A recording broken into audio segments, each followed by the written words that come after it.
How could such a crime be brought home to him? Suspicion, perhaps, but proof, never. How slowly those dreadful 2 hours went by. Once I heard a low, rasping sound, which I took to be the creature licking its own fur. Several times those greenish eyes gleamed at me through the darkness, but never in a fixed stare, and my hopes grew stronger that my presence had been forgotten or ignored. At last the least faint glimmer of light came through the windows. I first dimly saw them as 2 grey squares upon the black wall, then grey turned to white, and I could see my terrible companion once more. And he, alas, could see me. It was evident to me at once that he was in a much more dangerous and aggressive mood than when I had seen him last. The cold of the morning had irritated him, and he was hungry as well. With a continual growl he paced swiftly up and down the side of the room which was farthest from my refuge, his whiskers bristling angrily, and his tail switching and lashing. As he turned at the corners his savage eyes always looked upwards at me with a dreadful menace. I knew then that he meant to kill me. Yet I found myself even at that moment admiring the sinuous grace of the devilish thing, its long, undulating, rippling movements, the gloss of its beautiful flanks, the vivid, palpitating scarlet of the glistening tongue which hung from the jet-black muzzle. And all the time that deep, threatening growl was rising and rising in an unbroken crescendo. I knew that the crisis was at hand. It was a miserable hour to meet such a death, so cold, so comfortless, shivering in my light dress clothes upon this gridiron of torment upon which I was stretched. I tried to brace myself to it, to raise my soul above it, and at the same time, with the lucidity which comes to a perfectly desperate man, I cast round for some possible means of escape. One thing was clear to me. If that front of the cage was only back in its position once more, I could find a sure refuge behind it. Could I possibly pull it back? I hardly dared to move for fear of bringing the creature upon me. Slowly, very slowly, I put my hand forward until it grasped the edge of the front, the final bar which protruded through the wall. To my surprise it came quite easily to my jerk. Of course the difficulty of drawing it out arose from the fact that I was clinging to it. I pulled again, and 3 inches of it came through. It ran apparently on wheels. I pulled again, and then the cat sprang. It was so quick, so sudden, that I never saw it happen. I simply heard the savage snarl, and in an instant afterwards the blazing yellow eyes, the flattened black head with its red tongue and flashing teeth, were within reach of me. The impact of the creature shook the bars upon which I lay, until I thought, as far as I could think of anything at such a moment, that they were coming down. The cat swayed there for an instant, the head and front paws quite close to me, the hind paws clawing to find a grip upon the edge of the grating. I heard the claws rasping as they clung to the wire netting, and the breath of the beast made me sick. But its bound had been miscalculated. It could not retain its position. Slowly, grinning with rage, and scratching madly at the bars, it swung backwards and dropped heavily upon the floor. With a growl it instantly faced round to me and crouched for another spring. I knew that the next few moments would decide my fate. The creature had learned by experience. It would not miscalculate again. I must act promptly, fearlessly, if I were to have a chance for life. In an instant I had formed my plan.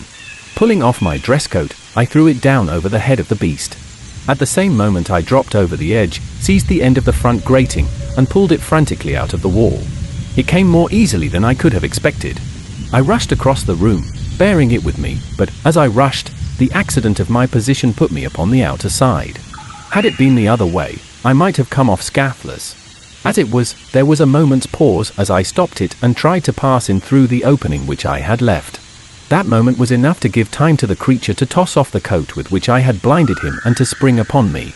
I hurled myself through the gap and pulled the rails to behind me, but he seized my leg before I could entirely withdraw it. One stroke of that huge paw tore off my calf as a shaving of wood curls off before a plane. The next moment, bleeding and fainting, I was lying among the foul straw with a line of friendly bars between me and the creature which ramped so frantically against them. Too wounded to move, and too faint to be conscious of fear, I could only lie, more dead than alive, and watch it. It pressed its broad, black chest against the bars and angled for me with its crooked paws as I have seen a kitten do before a mousetrap. It ripped my clothes, but, stretch as it would, it could not quite reach me. I have heard of the curious numbing effect produced by wounds from the great carnivora, and now I was destined to experience it, for I had lost all sense of personality, and was as interested in the cat's failure or success as if it were some game which I was watching. And then gradually my mind drifted away into strange vague dreams, always with that black face and red tongue coming back into them, and so I lost myself in the nirvana of delirium, the blessed relief of those who are too sorely tried. Tracing the course of events afterwards, I conclude that I must have been insensible for about 2 hours. What roused me to consciousness once more was that sharp metallic click which had been the precursor of my terrible experience. It was the shooting back of the spring lock. Then, before my senses were clear enough to entirely apprehend what they saw, I was aware of the round, benevolent face of my cousin peering in through the open door. What he saw evidently amazed him. There was the cat crouching on the floor.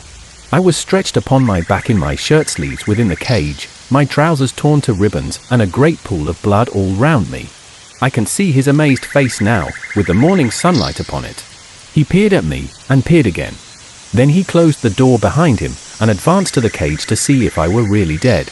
I cannot undertake to say what happened. I was not in a fit state to witness or to chronicle such events. I can only say that I was suddenly conscious that his face was away from me, that he was looking towards the animal. "Good old Tommy," he cried. "Good old Tommy." Then he came near the bars, with his back still towards me. "Down, you stupid beast," he roared. "Down, sir. Don't you know your master?" Suddenly, even in my bemuddled brain, a remembrance came of those words of his when he had said that the taste of blood would turn the cat into a fiend. My blood had done it, but he was to pay the price. "Get away," he screamed. "Get away, you devil! Baldwin! Baldwin! Oh, my God!" And then I heard him fall, and rise, and fall again, with a sound like the ripping of sacking. His screams grew fainter until they were lost in the worrying snarl. And then, after I thought that he was dead, I saw, as in a nightmare, a blinded, tattered, blood-soaked figure running wildly round the room, and that was the last glimpse which I had of him before I fainted once again. I was many months in my recovery. In fact, I cannot say that I have ever recovered, for to the end of my days I shall carry a stick as a sign of my night with the Brazilian cat. Baldwin, the groom, and the other servants could not tell what had occurred, when, drawn by the death cries of their master, they found me behind the bars, and his remains, or what they afterwards discovered to be his remains, in the clutch of the creature which he had reared. They stalled him off with hot irons, and afterwards shot him through the loophole of the door before they could finally extricate me. I was carried to my bedroom, and there, under the roof of my would-be murderer, I remained between life and death for several weeks.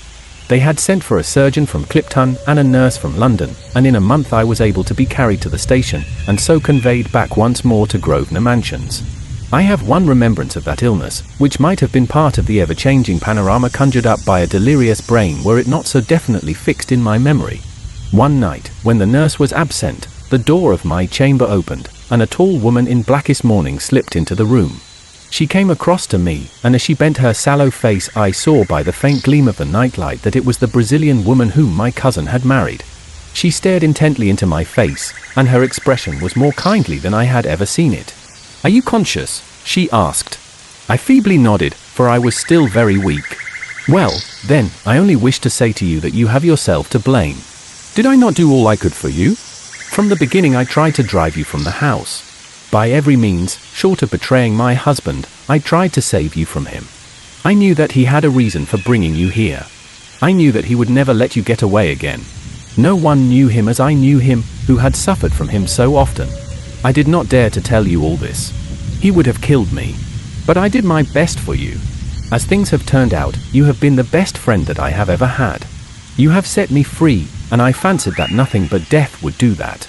I am sorry if you are hurt, but I cannot reproach myself. I told you that you were a fool, and a fool you have been." She crept out of the room, the bitter, singular woman, and I was never destined to see her again. With what remained from her husband's property, she went back to her native land, and I have heard that she afterwards took the veil at Pernambuco. It was not until I had been back in London for some time that the doctors pronounced me to be well enough to do business. It was not a very welcome permission to me, for I feared that it would be the signal for an inrush of creditors, but it was Summers, my lawyer, who first took advantage of it. "I am very glad to see that your lordship is so much better," said he. "I have been waiting a long time to offer my congratulations." "What do you mean, Summers? This is no time for joking." "I mean what I say," he answered. "You have been Lord Southerton for the last 6 weeks, but we feared that it would retard your recovery if you were to learn it. Lord Southerton, one of the richest peers in England. I could not believe my ears.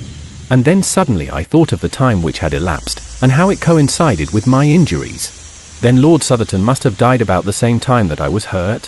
His death occurred upon that very day. Summers looked hard at me as I spoke, and I am convinced, for he was a very shrewd fellow, that he had guessed the true state of the case.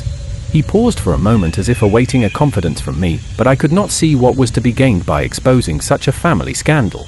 Yes, a very curious coincidence, he continued, with the same knowing look. Of course, you are aware that your cousin Everard King was the next heir to the estates. Now, if it had been you instead of him who had been torn to pieces by this tiger, or whatever it was, then of course he would have been Lord Southerton at the present moment. No doubt, said I. And he took such an interest in it, said Summers. I happen to know that the late Lord Southerton's valet was in his pay, and that he used to have telegrams from him every few hours to tell him how he was getting on. That would be about the time when you were down there. Was it not strange that he should wish to be so well informed, since he knew that he was not the direct heir? Very strange, said I. And now, Summers, if you will bring me my bills and a new checkbook, we will begin to get things into order.